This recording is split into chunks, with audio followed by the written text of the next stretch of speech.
यहाँ आपको बताएं कि पाकिस्तान तहरीक इंसाफ के जलसे की जगह तब्दील कर दी गई है। संग जामी मवेशी मंडी के मकाम पर पीटीआई कल पावर शो करेगी। जलसागाह की क्या सूरत हाल है और तैयारियां कहां तक पहुंची हैं, जानेंगे डॉन न्यूज के नुमाइंदे मोहम्मद ताहिर नसीर वहीं पर मौजूद हैं। जी ताहिर, बताइएगा।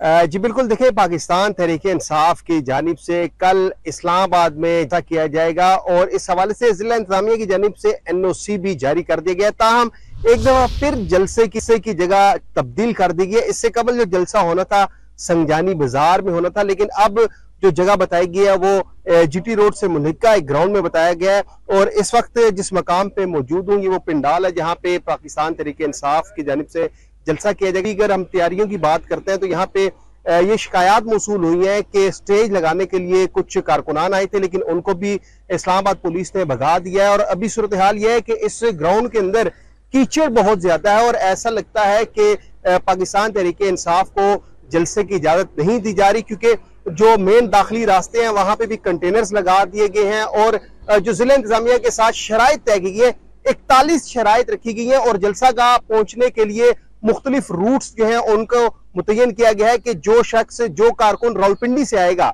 वो बजरिया मोटरवे इस जलसागाह तक पहुंचेगा। और इसी तरह जो पेशावर से लोग आएंगे, केपीके से लोग आएंगे, वो भी बजरिया मोटरवे इस जलसागाह में पहुंचेंगे। और अगर इस्लामाबाद के जो कारकुनान है उन्होंने जलसागाह आना है तो उनके लिए सिर्फ मारगला रोड मुख्तस किया गया है, ईरान रोड मुख्तस किया गया है, वो वहां से होते हुए इस जलसागाह में पहुंचेंगे। कारकुनान को भी कह दिया गया है कि इस पंडाल में पहुंचे और कल यहाँ पे पाकिस्तान तहरीक इंसाफ की जानिब से जलसा किया जाएगा। जी बहुत शुक्रिया आपका।